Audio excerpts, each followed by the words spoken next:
السلام علیکم، راجہ عباس آپ کی خدمت میں حاضر ہوں اور آج بات کریں گے راولپنڈی رنگ روڈ کیس کے بارے میں، جس کے بعد معاون خصوصی وزیر اعظم کے سید ذوالفقار بخاری بھی جو ہے مستعفی ہو گئے ہیں۔ غلام سرور خان کا بھی اس پہ نام آ رہا ہے۔ چیف سیکرٹری پنجاب نے اس کی تحقیقات کی ہیں اور وزیر اعلیٰ پنجاب سردار عثمان بزدار کو اس کی رپورٹ پیش کی گئی ہے۔ وزیر اعظم کے حکم پر یہ تحقیقات ہوئی ہیں۔ اس کیس میں ہے کیا، اس رپورٹ میں کیا انکشافات ہوئے ہیں، آج اس بارے میں بات کریں گے۔ پنجاب حکومت کی طرف سے اربوں روپے کی لاگت کا راولپنڈی رنگ روڈ جو منصوبہ ہے وہ تعمیر کے آغاز سے پہلے ہی تنازعات کا شکار ہو گیا ہے۔ قومی احتساب بیورو یعنی نیب نے اس منصوبے میں ہونے والی جو کرپشن ہے، مبینہ بے ضابطگیوں کی تحقیقات کرنے کا بھی اعلان کیا ہے۔ گزشتہ چند روز سے پاکستان کے جو میڈیا ہے اس پر راولپنڈی کا جو رنگ روڈ منصوبہ ہے اس کے نقشے میں مبینہ طور پر تبدیلی کروانے سے متعلق جن افراد کے نام لیے جا رہے ہیں ان میں وزیر اعظم عمران خان کے قریبی ساتھی زلفی بخاری کے علاوہ وفاقی وزیر برائے ہوا بازی غلام سرور خان کا نام بھی شامل ہے۔ ان دنوں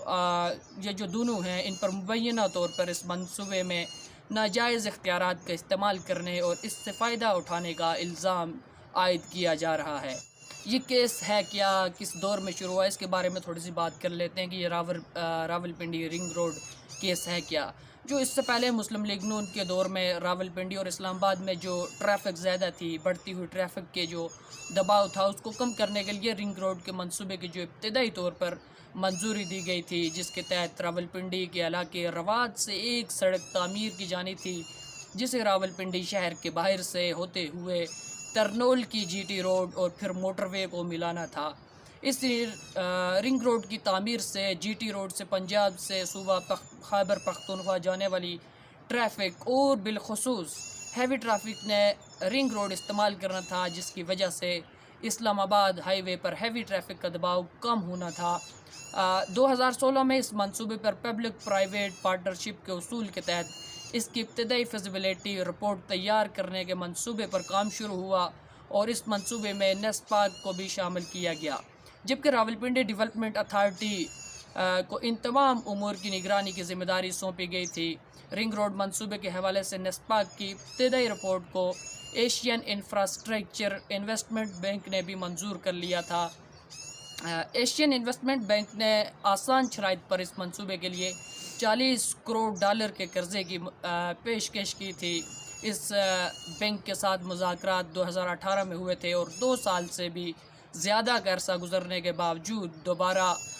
کوئی مذاکرات اس حوالے سے نہ ہو سکے۔ مسلم لیگ نون کے دور میں اس منصوبے پر عملی طور پر آغاز تو نہیں ہو سکا تھا، لیکن 2018 کے عام انتخابات کے بعد تحریک انصاف کی حکومت نے اس منصوبے پر عمل درآمد کرنے کا فیصلہ کیا اور گزشتہ برس اس منصوبے کو عملی شکل دینے کے لیے پیپر ورک پر دوبارہ کام شروع کیا گیا تھا۔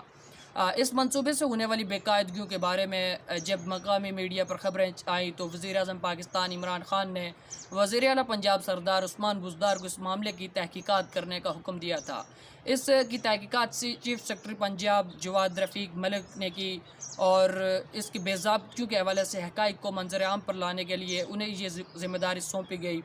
جنہوں نے کمشنر راولپنڈی ڈویژن کی سربراہی میں فیکٹ فائنڈنگ کمیٹی تشکیل دی، جس نے چند روز قبل اس بارے میں رپورٹ وزیر اعلیٰ پنجاب سردار عثمان بزدار کو پیش کی ہے۔ اس رپورٹ میں کیا انکشافات کیے ہیں، تھوڑی سی اس کے بارے میں بات کر لیتے ہیں۔ اس رپورٹ میں راولپنڈی رنگ روڈ منصوبے میں مبینہ طور پر ہونے والی بے ضابطگیوں کی ذمہ داری اس وقت کے راولپنڈی ڈویژن کے کمشنر محمد محمود اور لینڈز ایکوزیشن کلیکٹر وسیم علی تابش پر ڈالی گئی ہے اور ان دونوں سرکاری افسران کا معاملہ نیب کو بھیجنے کی سفارش کی گئی ہے۔ اس رپورٹ میں اس بات کا بھی ذکر کیا گیا ہے کہ دونوں افسران نے غیر قانونی طور پر 2 سے 3 ارب روپے اس منصوبے کے لیے زمین کی خریداری کی مد میں خرچ کیے ہیں۔ اس رپورٹ میں اس بات کا بھی بتایا گیا ہے کہ سابق کمشنر راولپنڈی محمد محمود کے ایک بھائی کا نجی ہاؤسنگ سوسائٹی مکہ سٹی کے ساتھ تعلق کا انکشاف ہوا ہے۔ اس رپورٹ میں یہ بھی کہا گیا ہے کہ سابق کمشنر نے اپنے بھائی کو فائدہ پہنچانے کے لیے اس کے ذریعے بے نامی طریقے سے خود کو فائدہ پہنچانے کے لیے اختیارات کا ناجائز استعمال کیا ہے اور اسٹیبلشمنٹ ڈویژن قواعد و ضوابط اور انتظامی قوانین کی دھجیاں اڑانے پر محمد محمود کے خلاف ڈسپلنری ایکشن لے لے۔ لینڈز ریکوزیشن کلیکٹر کے بارے میں اس رپورٹ میں کہا گیا ہے کہ وسیم علی تابش نے اختیارات کا ناجائز استعمال کرتے ہوئے ضلع اٹک میں 2 ارب سے زائد کی رقم خرچ کی، اور اتنی بڑی رقم کی ادائیگی اٹک لوپ کے رینٹ سینڈیکیٹ کو فائدہ پہنچانے کے لیے کی گئی تھی۔ اس رپورٹ میں سابق وزیر اعلیٰ پنجاب محمد شہباز شریف کے سابق پرنسپل سیکرٹری توقیر شاہ کا بھی ذکر کیا گیا ہے، اور کہا گیا ہے کہ توقیر شاہ اور نیسپا کے چند افسران بھی ان بے ضابطگیوں کے ذمہ دار ہیں، اور رینٹل سینڈیکیٹ میں ملوث تمام لوگوں کے خلاف تحقیقات کی جائیں، اور ایسا کرنے سے استفادہ کرنے والے بے نامی حصے دار بھی سامنے آ سکتے ہیں۔ اس رپورٹ میں مزید کہا گیا ہے کہ راولپنڈی رنگ روڈ منصوبے میں آنے والے 12 نجی ہاؤسنگ سوسائٹیز اور ان کے اثاثوں کی چھان بین کرنے کی ذمہ داری فیڈرل بورڈ آف ریونیو اور FIA کو دی جائے۔